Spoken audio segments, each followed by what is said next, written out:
வணக்கம் மக்களே, நான் உங்க கோகுல். ஏங்க எல்லா மதத்திலும் தப்பு செய்யக்கூடிய அந்த நபர்கள் இருந்துகிட்டே தான் இருக்கானுங்க ஒரு சிலர். அந்த தப்பு செய்யக்கூடிய அந்த நபர்களை வச்சு அவங்களுடைய மதத்தை இழிவுபடுத்தி பேசுறது, அசிங்கமா திட்டுறது, இதெல்லாம் கொஞ்சம் கூட சரியே கிடையாது. ஒரு நல்ல மனிதருக்கு அது அழகும் கிடையாது.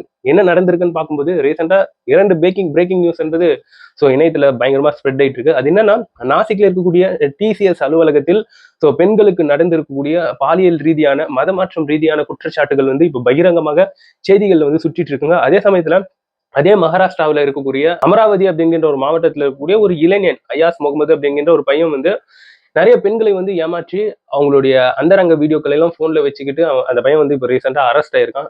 இவை ரெண்டுமே இப்போ பயங்கர பிரேக்கிங் நியூஸா இணையத்துல போயிட்டு இருக்கு. இதுல ஒரு சில மூளை இல்லாத இந்த பைத்தியங்க இந்த இடத்துல மதத்தை உள்ள கொண்டு இவங்கன்னா இப்படிதான், அவங்கன்னா அப்படிதான் அப்படின்ட்டு ஒரு வகையான சாயல்களை பூசிட்டு இருக்காங்க. ஒரு சிலர் சொல்றேன், இந்த இடத்துல எல்லா மதத்திலையும் தப்பு செய்யறவங்க இருக்காங்க. இதுல மாற்று கருத்தே கிடையாது. ஏங்க எந்த மதத்துல தப்பு செய்யுங்க, அவங்கள மதம் மாற்றுங்க அப்படின்ட்டு எந்த மதத்துல எழுதப்பட்டிருக்கு? இந்த மனித பிரிவுகள் ஒரு சில கேவலமான பிரிவுகள் செய்யக்கூடிய அந்த செயல்களால எல்லாரையும் இங்க தப்புன்ட்டு சொல்லவே முடியாதுங்க. அது ஒரு முட்டாள்தனம். இந்த இடத்துல நிறைய சகோதரர்கள் ரொம்ப இணக்கமா அன்பாக இருந்துகிட்டு இருக்காங்க. அதுல மாற்று கருத்தே கிடையாது. இந்த மாதிரி கீழ்த்தனமான செயல்களை செய்யக்கூடிய அந்த நபர்களால் இருக்கக்கூடிய நல்ல உறவுகள் எல்லாம் முறிஞ்சு போக கூடாது. இதுக்கெல்லாம் இப்பயே ஃபுல் ஸ்டாப் வச்சிடணும். என்ன நடந்திருக்குன்றது உங்ககிட்ட ஃபர்ஸ்ட்ல இருந்து சொல்லிடுறேன். அதாவது ஃபர்ஸ்ட் இந்த முகமது அய்யாஸ் அப்படிங்கிற பையன் கிட்டத்தட்ட நிறைய பெண்களை ஏமாற்றிருக்கான். முக்கியமா 18 வயது பெண்களை நிறைய சிறுமிகளை ஏமாத்திட்டு இருக்கான். அவங்க கிட்ட பாலியல் ரீதியான துன்புறுத்தல் கொடுத்திருக்கான். அவங்களுடைய அந்தரங்க வீடியோஸை எடுத்திருக்கான். அவங்களை பாலியல் தொழில ஈடுபடுத்தியிருக்கான் அப்படின்ற குற்றச்சாட்டுகள் எழுந்துகிட்டு இருக்கு. இவற்றையெல்லாம் கேட்ட பிறகு இவன் யாரா, இவன் மனித மிருகமா? இவன் மிருகம் கூட நல்லா இருக்கும், ஆனா இது போன்ற நபர்களை என்னதான்டா பண்றது அப்படின்ட்டு உங்களுடைய மனசு இயங்குங்க.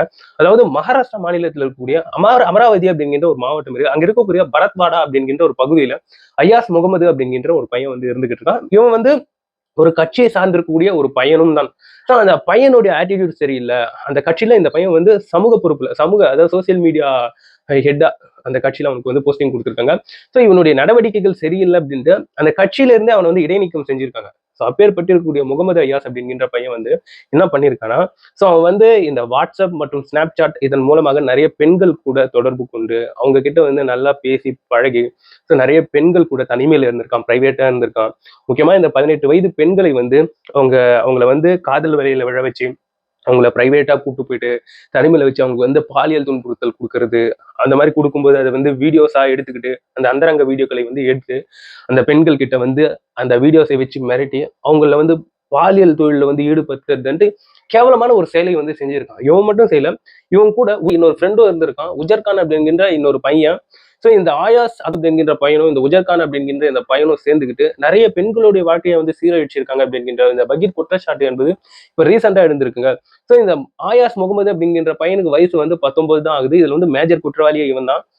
இவன் எப்படி இப்போ வெளியே இந்த அளவுக்கு தெரிய வந்திருக்கான், என்ன ரீசன் பார்க்கும்போது இந்த உஜர்கான் மற்றும் ஆயாஸ் முகமதுக்கு ரீசெண்டா சண்டை என்பது ஏற்பட்டிருக்கு. இந்த பணம் சம்பந்தப்பட்டு அந்த பிரச்சனை வந்திருக்கு அவங்களுக்குள்ள. அப்போ இந்த உஜர்கான் அப்படின்ட்டு ஆயாஸ் முகமதுடைய ஃப்ரெண்ட் என்ன பண்ணியிருக்கான்னா, இந்த பையன் பெண்கள் கிட்ட தவறுதலா நடந்திருக்கக்கூடிய அந்த பாலியல் சம்பந்தப்பட்டிருக்கக்கூடிய அந்தரங்க வீடியோஸை ஸ்ப்ரெட் பண்ணி விட்டுருக்கான். அதுக்கப்புறம் இது போலீஸ் கண்பார்வையில படவே போலீஸ் இந்த ஆயாஸ் முகமதை போன 7ஆம் தேதி அரெஸ்ட் செய்யறாங்க. அந்த மாதிரி அரெஸ்ட் செஞ்ச பிறகு இவங்களுடைய ஃப்ரெண்டும் இதுல ஒரு உடந்தை, இவனும் ஒரு குற்றவாளி தான் அப்படின்ட்டு இந்த உஜர்கான் அப்படிங்கிற இந்த பையனையும் அரெஸ்ட் செஞ்சிருக்காங்க. அரெஸ்ட் செஞ்ச பிறகு அந்த பசங்களுடைய அந்த மொபைல ஆராய்ச்சி பண்ணி பார்க்கும்போது, குறிப்பிலும் இந்த ஆயாஸ் முகமது அப்படிங்கிற பையனுடைய அந்த போனை வாங்கி அதுல இருக்கக்கூடிய டீட்டெயில்ஸ் இந்த தரவுகளை எடுக்கும்போது கிட்டத்தட்ட 180 பிரைவேட் வீடியோஸ், அந்தரங்க வீடியோக்கள் என்பது அதுல இருக்கப்பட்டு வந்துகிட்டு இருக்கு. அதை தாண்டி 350 ஆபாச படங்கள், அதாவது ஆபாச அந்தரங்க வீடியோக்கள், அதுல மேஜரா நிறைய சிறுமிகளுடைய அந்தரங்க படங்கள் என்பது இருந்துகிட்டு இருக்கு, அந்த வீடியோஸ் இருந்துகிட்டு இருக்கு அப்படிங்கிற ஒரு நியூஸ் பிரேக்கிங் ஆயிட்டு இருக்கு. இதெல்லாம் கேட்கும்போது பெண்ணை பெற்றவங்களுடைய மனசு எப்படி வலிக்கும், எப்படி பதறுங்க. ஏன்னா இது போன்ற கழவர்கள் எத்தனை பேருங்க இருக்கானுங்க, எங்க பார்த்தாலும் இருக்காங்க. அதாவது நான் சொல்றது நாத்துல மட்டும் கிடையாது, இந்த மாதிரியான இது போன்ற கழவர்கள் எல்லா இடத்துலயுமே இருக்கானுங்க. எல்லா மதத்திலயும் இருக்கானுங்க.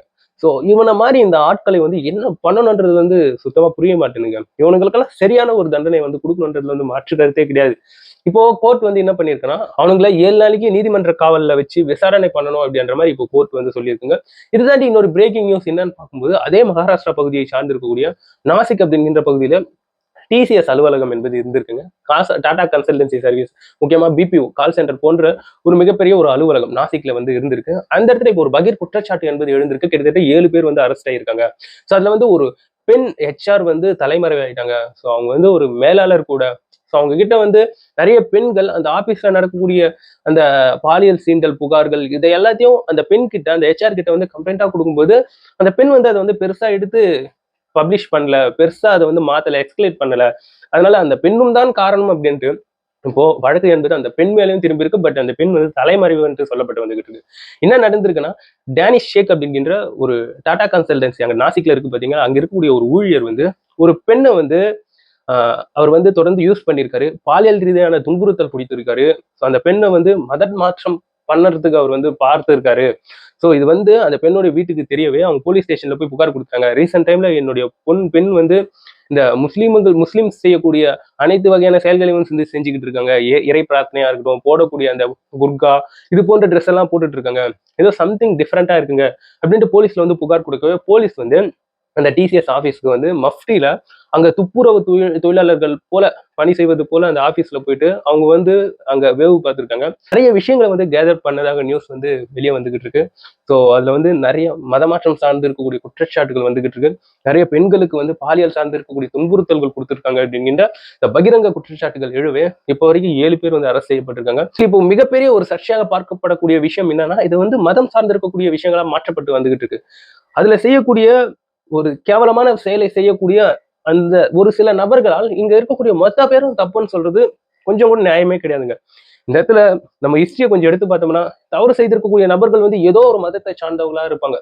பட் அவன் செஞ்ச தப்புக்காக அந்த மதம் வந்து தப்பாகாது. அதுல வந்து மாற்று கருத்தே கிடையாது. ஒரு சில பைத்தியக்காரனுங்க அந்த நாய்ங்க பண்றதால இங்க இருக்கவங்க எல்லாருமே தப்பு, இங்க இருக்கவங்க எல்லாருமே அப்படின்ட்டு சொல்லவே கூடாது. இங்க இருக்கக்கூடிய அன்பு சகோதரர்கள், முக்கியமா இஸ்லாமியர்களா இருக்கட்டும், கிறிஸ்தவர்களா இருக்கட்டும், இந்துஸா இருக்கட்டும், நிறைய பேர் இணக்கமா, ஜாலியா, ஃப்ரெண்டா, சூப்பரா இருக்கக்கூடிய நபர்களுக்கு மத்தியில இது போன்ற தகவல்கள்லாம் ஒரு மனக்கசப்பை, ஒரு முகசுளிப்பை ஏற்படுத்தும்ன்றதுல வந்து மாற்று கருத்தே கிடையாது. ஸோ இது போன்ற ஒரு கருத்துக்களுக்கு ஒரு தவறுதலாக ஸ்ப்ரெட் பண்ணிடாதீங்கன்றது தான் இந்த இடத்துல என்னுடைய வேண்டுகோள். வேற்றுமையில் ஒற்றுமை அப்படின்ற மாதிரி நம்ம எல்லாருமே இந்த இடத்துல வந்து இருந்துகிட்டு இருக்கோம். அதுல வந்து பங்கம் விளைவிக்க கூடாதுன்றதுல வந்து மாற்று கருத்தே கிடையாது. இதுல நம்ம எல்லாருமே படிச்சவங்க, நமக்கு எல்லாமே தெரியும். நம்ம ரொம்ப பெருசா வளர்ந்து வந்துகிட்டு இருக்கோம். 2026ல இருந்துகிட்டு இருக்கோம். ஏஐ எல்லாம் புகுந்து ப்ராம்ப்ட் எல்லாம் பண்ணி என்னென்னவோ பண்ணிக்கிட்டு இருக்கோம்.